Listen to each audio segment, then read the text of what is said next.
Here are four myths used to justify the defund the police movement. First, that police officers are somehow killing people in large numbers. Not true. Let's take the New York City Police Department as an example. Only 5 people were killed in shootings in 2018 involving police. Compare that to 1971, where 93 people were shot. This is a dramatic drop. So the assertion that cops are killers is a lie. Second, the media insists this defund the police movement is peaceful. Again, not true. Anyone with a TV knows this. At sunset, the rioters get busy looting and setting their cities ablaze.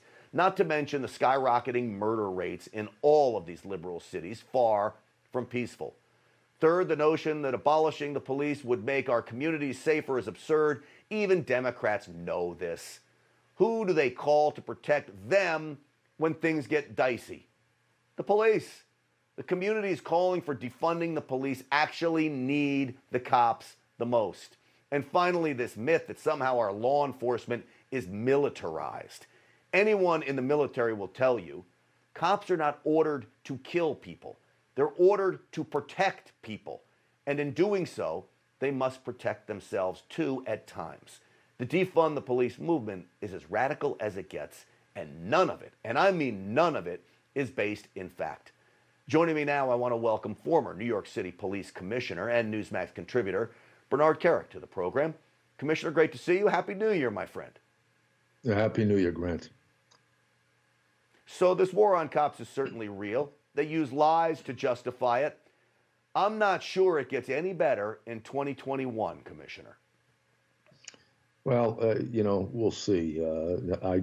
I'm not too optimistic myself, but the reality is the people of this country have to realize that every day men and women go out and put on a uniform, and they go out and do a job that most people wouldn't have the courage to do, and they don't care what color you are, what religion you are. They're there to protect and serve you, and they do that every single day. So the people that call for defunding the police, what they're trying to do is take your civil rights of freedom, liberty, and peace away. And at some point, it's got to stop. Yeah. You know, Commissioner, on the front lines of protecting those rights clearly are our officers. You've commanded so many of them as former commissioner in New York. And I can't help but think this myth that somehow cops are going down and hunting down young black men, killing people left and right. Commissioner, there are literally millions of interactions every day in America between police and civilians, and nearly every day it goes off smooth as silk. Well, you know what, Grant? Think of this number. 10 million arrests a year. 10 million arrests a year, and just over 1,000 fatal shootings by police.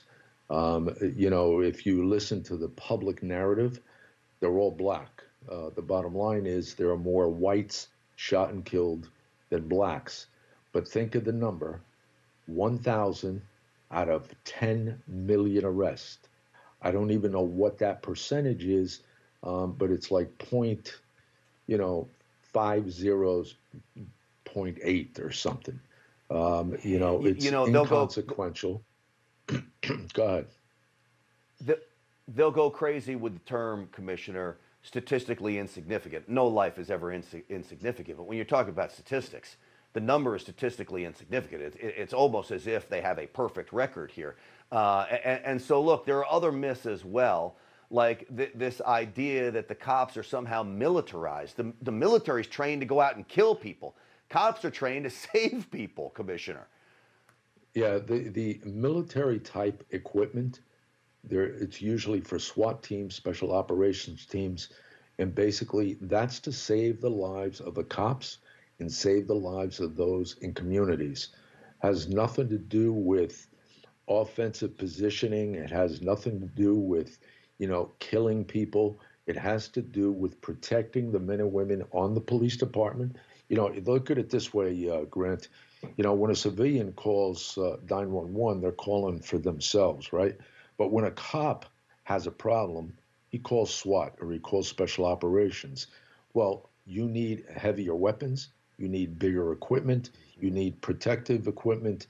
That's what that equipment's for. And without it, we'd have a lot more dead cops and a lot more harm to our community than we already have. Yeah, it's about preserving life, not taking it. Commissioner That's Kerik, right. it is always great to see you. Happy New Year to you, and I wish you the best in 2021, and all the officers out there, the best to them as well, sir. You just watched Newsmax TV, America's fastest growing cable news channel, now in more than 70 million homes. You can get Newsmax TV on your cable system or check your cable guide.